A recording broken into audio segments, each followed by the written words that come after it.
നമസ്കാരം. ലോക്സഭാ തെരഞ്ഞെടുപ്പിന് ഇനി ആഴ്ചകൾ മാത്രമേ അവശേഷിക്കുന്നുള്ളൂ. ഈ സാഹചര്യത്തിൽ നിരവധി പ്രമുഖ ദേശീയ അന്തർദേശീയ മാധ്യമങ്ങളൊക്കെയും ഇന്ത്യയിലെ തെരഞ്ഞെടുപ്പുമായി ബന്ധപ്പെട്ടുള്ള ചില സർവേകൾ നടത്തുന്നുണ്ട്.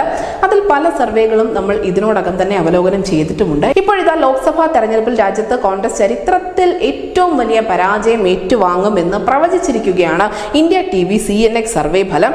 ഇത്തവണത്തെ തെരഞ്ഞെടുപ്പിൽ കോൺഗ്രസ് പാർട്ടി വെറും 37 സീറ്റ് മാത്രമേ നേടൂ എന്നാണ് ഈ സർവേയിൽ അവർ കണ്ടെത്തിയിരിക്കുന്നത്.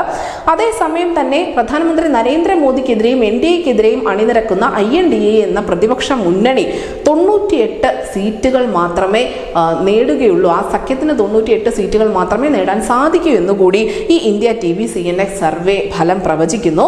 അതേസമയം തന്നെ ഇപ്പോൾ തെരഞ്ഞെടുപ്പ് നടത്തിയാൽ പ്രധാനമന്ത്രി നരേന്ദ്രമോദിയുടെ ജനപ്രീതി കൊണ്ട് മാത്രം 378 സീറ്റുകൾ NDAക്ക് ലഭിക്കുമെന്നുകൂടി സർവേ അഭിപ്രായപ്പെടുന്നുണ്ട്. കോൺഗ്രസിന് വെറും 42 സീറ്റുകളാണ് 2014 ലോക്സഭാ തെരഞ്ഞെടുപ്പിൽ ഇതേ ഇന്ത്യ TV CNX സർവേ പ്രവചിച്ചിരുന്നത്. 2019 ആയപ്പോൾ ഇത് 52 സീറ്റിലേക്ക് ഉയർന്നിരുന്നു.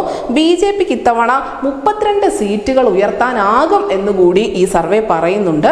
ഇനി പ്രധാനപ്പെട്ട ചില സംസ്ഥാനങ്ങളിൽ നിന്നുള്ള പ്രത്യേകമായ കണക്കുകൾ കൂടി അവർ പുറത്തു വരുന്നുണ്ട്. ഇതിൽ ഏറ്റവും പ്രധാനപ്പെട്ടത് മഹാരാഷ്ട്ര തന്നെയാണ്. നമുക്കറിയാം, മഹാരാഷ്ട്രയിൽ 48 ലോക്സഭാ സീറ്റുകളാണുള്ളത്. അതിൽ 35 സീറ്റുകൾ NDA നേടും എന്നാണ് ഈ സർവേ പ്രവചിക്കുന്നത്. 25 സീറ്റുകൾ BJPയും ശിവസേന ഷിൻഡെ പക്ഷം 6 സീറ്റും NCP അജിത് വിഭാഗം 4 സീറ്റുകളും നേടും എന്നാണ് പറയുന്നത്. അതിനോടൊപ്പം തന്നെ ശിവസേന ഉദ്ധവ് താക്കറെ പക്ഷം 8 സീറ്റുകൾ നേടി പ്രതിപക്ഷ നിരയിൽ മുന്നിൽ നിൽക്കുമെന്നുകൂടി പറയുന്നുണ്ട്. NCP ശരത് പവാർ വിഭാഗവും കോൺഗ്രസും ആവട്ടെ വെറും 2 സീറ്റുകൾ മാത്രമേ നേടൂ മഹാരാഷ്ട്രയിൽ എന്നുമാണ് ഇവർ പ്രവചിക്കുന്നത്. ഇനി ബീഹാറിന്റെ കാര്യമാണ് പറയുന്നത്. ബീഹാറിൽ 40 ലോക്സഭാ സീറ്റുകളാണുള്ളത്. നമുക്കറിയാം, നിതീഷ് കുമാർ മറുകണ്ഠം ചാടിയതിനു ശേഷം ബീഹാറിലെ രാഷ്ട്രീയ കാലാവസ്ഥ തന്നെ ഇപ്പോൾ മാറി മറിഞ്ഞിട്ടുണ്ട്. ബീഹാറിൽ 17 സീറ്റുകൾ BJPയും സഖ്യകക്ഷിയായ JDU 12 സീറ്റുകളും നേടും എന്നാണ് ഇവർ പ്രവചിച്ചിരിക്കുന്നത്.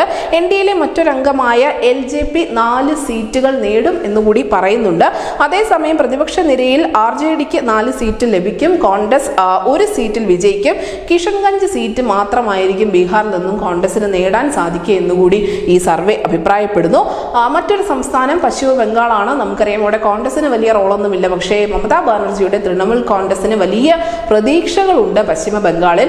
ഈ പശ്ചിമ ബംഗാളിൽ 42 ലോക്സഭാ സീറ്റുകളാണ്. അവിടെ BJP എല്ലാവരെയും അമ്പരപ്പിച്ചുകൊണ്ട് 20 സീറ്റുകൾ സ്വന്തം നിലയ്ക്ക് നേടുമെന്ന് തന്നെയാണ് സർവേ അഭിപ്രായപ്പെടുന്നത്.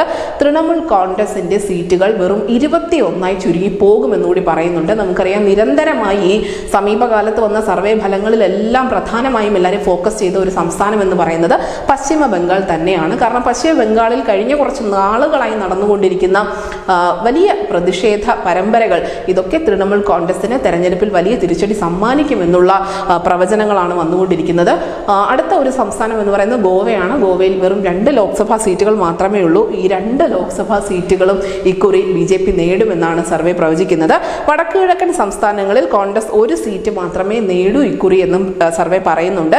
BJP നോർത്ത് ഈസ്റ്റിലെ 7 സംസ്ഥാനങ്ങളിൽ നിന്നും 5 സീറ്റ് നേടും എന്നുകൂടി സർവേ അഭിപ്രായപ്പെടുന്നു. എന്തായാലും NDA മൊത്തം 9 സീറ്റുകൾ ഈ വടക്കുകിഴക്കൻ സംസ്ഥാനങ്ങളിൽ നിന്നും സ്വന്തമാക്കുമെന്ന് കൂടി അവർ പറയുന്നുണ്ട്. അസമിൽ മാത്രം 12 സീറ്റുകൾ NDAക്ക് നേടാൻ സാധിക്കും. BJPക്ക് 10 സീറ്റുകൾ ലഭിക്കുമെന്നും സർവേ പറയുന്നു. അങ്ങനെ മറ്റെല്ലാ സർവേകളും പോലെ തന്നെ BJPക്കും NDAക്കും കൃത്യമായ ആധിപത്യം ഉണ്ടാകുമെന്ന് തന്നെയാണ് ഇന്ത്യ TV CNX സർവേ ഫലവും അഭിപ്രായപ്പെടുന്നത്. News desk India Malayalam.